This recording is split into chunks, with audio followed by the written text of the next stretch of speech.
السلام عليكم ورحمة الله وبركاته. أهلا بكم في قناة أم عبد الله مع الأدوية النبوية. أختي الكريمة، أختي الحبيبة، أخواتي الأحباء الكرماء الأعزاء الأفاضل، كيف حالكم يا حبايبي؟ يا رب تكونوا بخير وسعادة إن شاء الله، وكل السعادة وكل الخير كله في تقوى الله وطاعة الله. ولست أرى السعادة جمع مال، ولكن التقي هو السعيد. أختي الكريمة، أختي الحبيبة، أخواتي الأحباء الكرماء الأعزاء الأفاضل، إن شاء الله النهاردة حبايبي هنتكلم عن فوائد الليفت. وقبل يا حبايبي أن نبدأ سمعان هذا الفيديو، فلا تنسوا الاشتراك واللايك وتفعلوا زر الجرس ليصلكم منا كل جديد إن شاء الله بأمر الله سبحانه وتعالى بعد الصلاة على النبي صلى الله عليه وسلم. يا ريت يا حبايبي تدعمونا وتشجعونا بالاشتراك واللايك، والدال على الخير كفاعله. أختي الكريمة، نأخذ الخطوة الأولى عن فوائد الليفت. الليفت يا حبايبي يجدد النشاط. الليفت يجدد النشاط.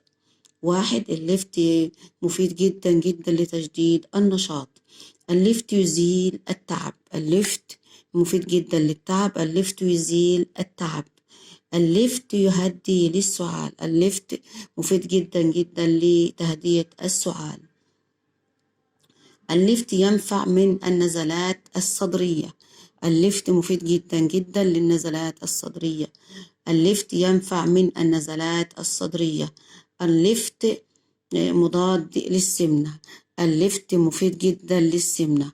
الليفت مضاد للسمنة. وده قدامكم أشياء بسيطة وأشياء سهلة ومش مكلفة علينا، والليفت متوفر في السوق ورخيص، وممكن تعملي في الخلاط، ممكن تعملي في المفرمة، ممكن تعملي في المخلل. يعني مفيد جدا لحاجات كده. ممكن تعمليه في السلطات، ممكن تاكليه كده لوحده، يعني مفيد لإزالة السمنة. وقدامكم أشياء بسيطة وأشياء سهلة ومش مكلفة علينا. وإذا مرضت فهو يشفين، والشافي والله رب العالمين. ربنا يشفينا ويشفي مرضى المسلمين، آمين يا رب العالمين. قال الرسول صلى الله عليه وسلم: من حسن إسلام المرء تركه ما لا يعنيه. صدق رسول الله صلى الله عليه وسلم. وإذا عجبكم هذا المشهد يا حبايبي، فلا تنسوا الاشتراك واللايك وتفعلوا زر الجرس ليصلكم منا كل جديد إن شاء الله بأمر الله سبحانه وتعالى. والسلام عليكم ورحمة الله وبركاته.